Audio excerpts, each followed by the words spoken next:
जन्म कहां पर हुआ? कोल्लू में। जोधपुर रियासत के अंदर एक गांव पड़ता था, अब जिला भी जोधपुर ही लगता है। गांव का नाम क्या था? कोल्लू में। पिताजी का नाम क्या है?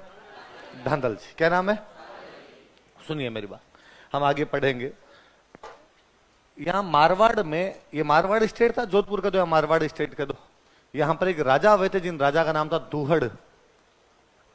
क्या नाम था राजा का? दूहड़ नाम करके एक राजा हुए थे।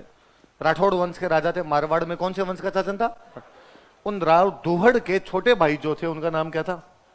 धांधल। क्या नाम था? इसका मतलब है पाबूजी मारवाड़ के राजा के छोटे भाई के बेटे हैं। इसका मतलब पाबूजी राजकुमार है। पाबूजी क्या है? वो एक रॉयल फैमिली से बिलोंग कर रहे हैं, वो एक राजकुमार है। पिताजी का नाम क्या है? धांधल। मम्मी का नाम क्या है? कमला। क्या नाम है? ऐसा कहा जाता है कि पाबूजी की जो ओरिजिनल मम्मी थी वो तो एक परी थी। परियां होती है, परियां आसमान में जो परियां होती है, एंजल्स। पापा की परी है वाली ने एंजल्स दो होती है। ऐसी कहानी है कि वो जो परियां है वो धरती पर घूमने के लिए आती है कई बार, लेकिन उनके साथ समस्या है कि जब वो धरती पर घूमने के लिए आती है तब यदि कोई उन्हें पहचान ले, देख ले उन्हें, तो वापस नहीं जा पाती है वो। इसलिए अक्सर वो रात को धरती पर उतरती है, क्योंकि रात में धरती के सारे लोग सो जाते हैं और रात को उतर के नाइट वॉक करके चली जाती है अपनी।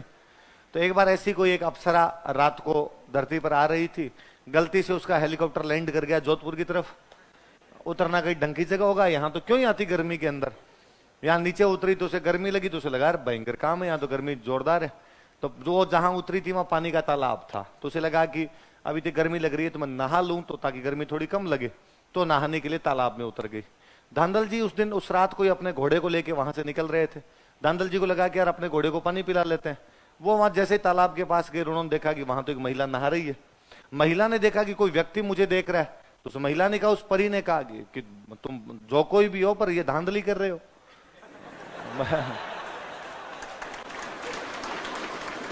ऐसे नहाते हुए तो नहीं देखना चाहिए। और फिर वो उसने कहा कि पर इससे भी बुरी समस्या ये है कि मैं परी हूं और मेरे साथ ये है कि यदि मुझे कोई इस प्रकार देख लेता है यहाँ पे धरती पे तो वापस नहीं जा पाती, तो मेरी तो शक्तियां समाप्त होगी, मैं वापस कैसे जाऊंगी। और धांधल जी ने कहा कि किसने कहा वापस जाना है? धांधल जी महाराज ने लगभग घुटनों के बल बैठते हुए कहा कि विल यू मैरी मी। परी के पास भी कोई चांस दूसरे थे नहीं, तो परी ने कहा भाई ठीक है, पर उसने कहा मेरी दो शर्तें हैं कि एक तो मेरे से शादी के बाद मेरा महल अलग से होना चाहिए। धांधल जी ने कहा ठीक, कोई बात। राजा थे, राजा के भाई थे, तो महल अलग हो जाएगा, तुम्हारा अलग से कमरा बनवा देंगे, तुम्हारा अलग से घर बनवा देंगे। एक उस महल में बिना मेरी परमिशन की कोई भी आना नहीं चाहिए। का ठीक, का तुम भी नहीं, का ठीक। अब धांधल जी ने उस परी से शादी की, उसके लिए अलग महल बनवा के दिया, वहां पर वो परी रहा करती। जो कोई भी उस महल में जाता वो पहले परी से परमिशन लेके जाता। समय के साथ में उस परी के एक बेटा हुआ, बेटे का नाम क्या रखा गया? तो कहते पाबूजी बेहद सुंदर थे। अपने जितने लोक देवता इनमें सबसे सुंदर कोई लोक देवता हुए थे, वो कौन थे? मम्मी भी चले गए, सकल मम्मी भी चली गई, धांधल जी भी जाते तब तो क्या ही सुंदर होते। मारवाड़ का आदमी काला कोजा भूंडा ही हो, क्या ही सुंदर होते, पर मम्मी की तरफ चले गए, रंग रोगन वैसे नैन नक्श उधर ही चले गए होंगे, तो थोड़े फूट रहे हुए पाबूजी। अब एक दिन धांधल जी को लगा, जब बेटा हो गया, थोड़ा बड़ा हो गया पाबूजी, तो लगा कि यार ये क्या तरीका है, ये मेरे से पूछ के आओ, महल में से कोई नहीं जा सकता। और एक दिन धांधल जी बिना परमिशन के चले गए, देखते हैं यार ऐसा क्या है महल में। और जैसे वो महल में घुसे, उन्होंने देखा कि वहां परी तो थी नहीं, वहां एक शेरनी बैठी हुई थी और पाबू उसका दूध पी रहा था। और उनको लगा ये भयंकर कोतक है। और शेरनी ने जैसे ही धांधल जी को देखा, हाथों हाथ वो कन्वर्ट भी वापस परी में, और उसने कहा इसी दिन के लिए मैंने मना किया था, मैं परी हूं, मेरे में शक्तियां हैं कि मैं मेरा रूप चेंज कर सकती हूं, और जब मैं अकेली होती हूं तो अपना रूप चेंज करके यहां पे रहती हूं। पर आपने अपना कॉन्ट्रैक्ट तोड़ दिया, आप बिना पूछे आ गए, अब मैं यहां पर नहीं रहूंगी, अब मैं मेरी वापस जाऊंगी। धांधल जी ने खूब समझाया कि भाई रुक जाओ तुम यहाँ पे, पर वो नहीं मानी, वो यहां से चली।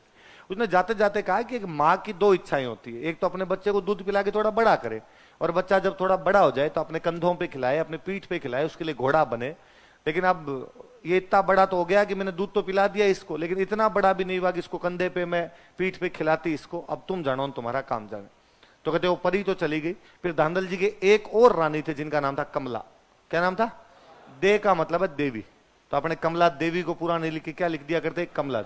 और कमला देव कहा गया भाई आप इसका लालन पालन करो। तो पाबूजी को पालने वाली, जो पालन पोषण करने वाली जो माता जी थे, वो कौन थे बाद में? समय के साथ बाबूजी बड़े हुए तो बाबूजी की सगाई की गई।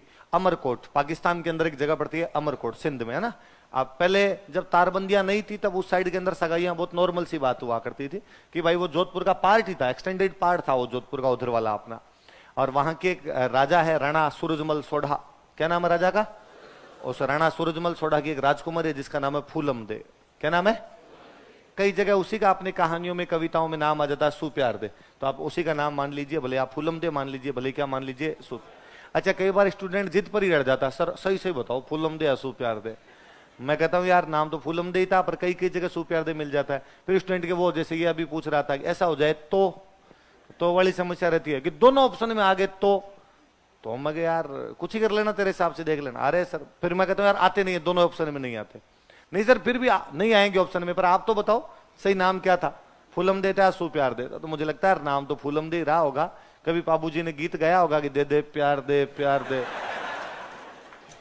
अच्छा प्यार दे सुप्यार दे, है ना। तो बाद में एक नाम और सुप्यार दे पड़ गया, बाकी नाम क्या था उनका? फूलम दे नाम रहा होगा। बाबूजी के दो खास दोस्त था एकदम, चांदा और डामा। क्या नाम है? भील जाति के दो भाई है। कहते हैं कि भील गुजरात से आए थे, गुजरात का राजा इनको मारना चाहता था, ये बाबूजी के पास आ गए थे, बाबूजी ने इनको शरण दी थी, बाबूजी ने इनको बचाया था, तो बाद में ये बाबूजी के साथ रहा करते थे। बाबूजी के दोनों खास दोस्त थे। बाबूजी के पास एक घोड़ी है और उस घोड़ी का नाम क्या है? क्या नाम है? कैसर। उसकी जो मेयर है उनकी जो घोड़ी है उसका नाम क्या था? कैसर। कहानी है कि बाबूजी जब शादी करने के लिए जा रहे थे अपनी, तो बाबूजी शादी करने के लिए जा रहे, दुल्हे बने, एक तो फूट रहे थे बाबूजी इतने, ऊपर से दुल्हा और फूटरा लगने लग जाता है, और दूल्हे वाले कपड़े, शेरवानी पहनी, साफा बांधा, ऊपर कोई तुर्रा कलंगी सिरपेच एंटीना जो लगते हैं वो सारे लगाए। एंटीना होता है सच में, वो जो लंबा सा होता है उसको एंटीना बोलते हैं। मोड़ वोड़ बांधा, बाबूजी बड़े सुंदर लगे। चांदा और डामा दोनों खुद जोधपुरी कोट पैंट ऊपर तक बटन बांध के तैयार खड़े थे, और चांदा और डामा ने बाबूजी कहा यार बाबूजी थू थू थू थू नजर नहीं लग जाए, क्या फूट रहे लग रहे हो, आज अमरकोट के छज्जे टूट जाएंगे। अमरकोट के पहले गांव के अंदर रिवाज हुआ करता था कि जब बारात जाया करती थी ना, तो महिलाएं घरों की छतों पर चढ़ चढ़ के देखा करती। तो कई बार वो हवेलियों के बाहर छज्जे, हवेली की जो छत होती है उसके बाहर आगे वो निकला हुआ सा रहता है ना, छज्जा बोलते हैं उसको। तो इतनी भीड़ हो जाती कि लोग छज्जों पे भी खड़े हो जाते, तो छज्जे बेचारे बाहर झेल नहीं पाते, गिर जाते। तो क्या आज तेरे को देखने के लिए बाबूजी इतनी भीड़ होगी कि महिलाएं और बच्चे छज्जों पे चढ़ेंगे, छज्जों पे चढ़ेंगे तो गिर जाएंगे। और ये अभी तक भी फैशन है, गांव के अंदर महिलाएं छतों पे चढ़ चढ़ के बारात को देखती है, क्योंकि गांव में पर्दा प्रथा और होती है। तो आप भाई देखे कैसे ऊपर चढ़े, तो आपको घूंघट तो रखना पड़े, फिर महिलाओं ने दूरबीन बना रखी है ना, घूंघट को थोड़ा ऊंचा लिया, दूरबीन बनाई अपने, वहां से देख लेती है उन्होंने। ये बड़ा मामला सही है तुम्हारा एकदम। तो कब बाबूजी आपके लिए छज्जे टूटेंगे आज? तो पर चांदा डामा ने कहा पर बाबूजी बाकी सब कुछ अच्छा है अपने पास, पर यार अपने पास घोड़ी अच्छी नहीं है, और दूल्हे के पास में घोड़ी अच्छी नहीं हो तो बेटा मजा ही नहीं है। तो बाबूजी ने कहा यार अब घोड़ी तो जो अपने पास है वही रखनी पड़ेगी, अपने जो अस्तबल में जो घोड़े हैं उनमें से कोई लेनी पड़ेगी, नहीं तो कहां से लाए आप अचानक? तो उन्होंने कहा अपने गांव के अंदर एक महिला है, उनका नाम था देवल। क्या नाम था? देवल नाम की एक महिला थे, और कहा वो जो देवल नाम की महिला है उनके पास एक बहुत अच्छी घोड़ी है, और घोड़ी का नाम क्या था उसका? और यदि देवल अपनी केसर कालमी दे दे अपने को तो मजा आ जाए बाबूजी, फिर यार उसके ऊपर आप क्या तो लगोगे, क्या जमोगे यार उसके ऊपर। तो बाबूजी ने कहा देख लो, मांग के देख लो। चांदा और डामा गए देवल के पास, और देवल को जाकर कहा कि माँ देवल बाबूजी दूल्हे बने हुए हैं, बारात जा रही है, घोड़ी अच्छी नहीं है, आपकी केसर कालमी दे दो तो और सुंदर लगेंगे, मारवाड़ की लाज बचेगी, राठौड़ों की लाज बचेगी। देवल ने कहा कि बात तो तुम्हारी सही है, दूल्हे को तो किस बात के लिए मना किया जाए, उसमें भी बाबू जैसे राजकुमार को तो कौन ही मना करे, पर समस्या दूसरी है, मेरे पास खूब सारी गायें हैं, और मेरी गायें जब चरने के लिए जाती है तो गायें चराने वाला मेरी घोड़ी लेके जाता है। पहले के टाइम में गायों की लूटपाट बहुत हुआ करती थी, गायों को लूट के ले जाया करते थे, गाय धन था उस टाइम में, इसलिए आज भी बोलते हैं गोधन, है ना। आप कभी नहीं सुनोगे भैंस धन, बकरी धन, पर गायों के लिए आज भी क्या से गोधन है भाई, गोधन है। तो भाई गाय क्या हुआ करती थी? धन हुआ करती थी। तो कि मेरा जो गवाला है वो घोड़ी लेके जाता है साथ में, कल को खुदा ना खास्ता कोई लूटपाट हो जाए गायों के साथ में, गायों को चुरा के कोई लेके चले जाए, तो यदि घुड़सवार होगा तो फटाफट गांव में आगे बता तो देगा कि भाई गायों की लूटपाट हो गई, पीछे से गांव वाले सेना लेके जाएंगे, हथियार लेके जाएंगे, गायें छुड़वा के लेके आएंगे। और यदि घोड़ी नहीं हुई पास में तो पैदल पैदल आएगा, तब तक तो पता नहीं लुटेरे कहां के कहां चले जाएंगे। इसलिए प्लीज चांदा और डामा सॉरी, लेकिन मैं घोड़ी तो तुम्हें नहीं दे सकती। वो दोनों आए, उन्होंने बाबूजी को आ गया, बाबूजी वैसे तो देवल ने मना कर दिया, पर हमें लगता है यदि एक बार आप खुद ट्राई करके देखो तो थोड़ा ठीक रहे, आपके प्रति थोड़ा सॉफ्ट कॉर्नर ही था उनका। तो बाबूजी खुद गए और बाबूजी ने जाकर, माँ देवल आप एक बार ब्याह ब्याह के लिए घोड़ी दे दीजिए, शादी शादी के लिए घोड़ी दे दीजिए, मैं जल्दी आके आपकी घोड़ी वापस दे दूंगा। देवल हंसे, देवल ने हंस के कहा, बाबू बारातें कब जल्दी आती है, बारातें आने में जाने में टाइम लगता है। भाई अमरकोट घोड़ों पे जाते टाइम लगता, फिर वापस आने में टाइम लगता, फिर पहले बारातें महीने महीने रुक जाती थी, और राजा महाराजाओं की बारातें तो अक्सर रुका करती थी। मतलब इसमें कोई बड़ी बात नहीं, आप तो अपने दादाजी से जाके पूछ लेना, उनकी बारात भी पक्की 3 दिन रुकी होगी, है ना। 3 दिन वाला तो फैशन अपने मतलब ये 3 पीढ़ी पहले तक ही था कि बारातें 3-3 दिन तक रुका करती। कारण भी था, दूर तक जाते हैं तो पशु थक जाया करते, तो वापस बेचारा हाथों हाथ पशु को लेकर रवाना कैसे हो उसको, तो 2-3 दिन का रेस्ट देते, और रेस्ट देके कहते भाई अब चल लेते हैं, ठीक। फिर कोई जोर भी नहीं आता था, बारात में ज्यादा लोग भी नहीं जाते थे, 20-25, 10-15 लोग जाया करते थे। ज्यादातर तो गांव की बारातों में आदमी जाते 5-7 आदमी जाते, एक बीन होता, 4 एक आदमी और होते, 5 ऊंट लिए चले जाते, लेके आ जाते। तो पहले तो गांव में बारात में उसी को लेके जाते थे जिसके पास ऊंट होता, बारात में जाता ही होता। इसलिए गांव में आज भी कह देते हैं, अरे हमको कौन बारात में लेके जा रहा था, ऊंट को लेके जाते थे।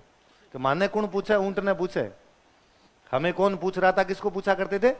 तो पहले 3 दिन वाली बारात का तो बहुत सिंपल सा सीन हुआ करता था कि 3 दिन तो जाया करते थे। ये तो 3 दिन, और लोग बड़ा आज भी बड़े गर्व के साथ बताते हैं कि साहब फलान जी की बारात गई थी, 6 टाइम रोटी खा के आए, 6 टाइम रोटी खा के, मतलब कितना दिन रुके,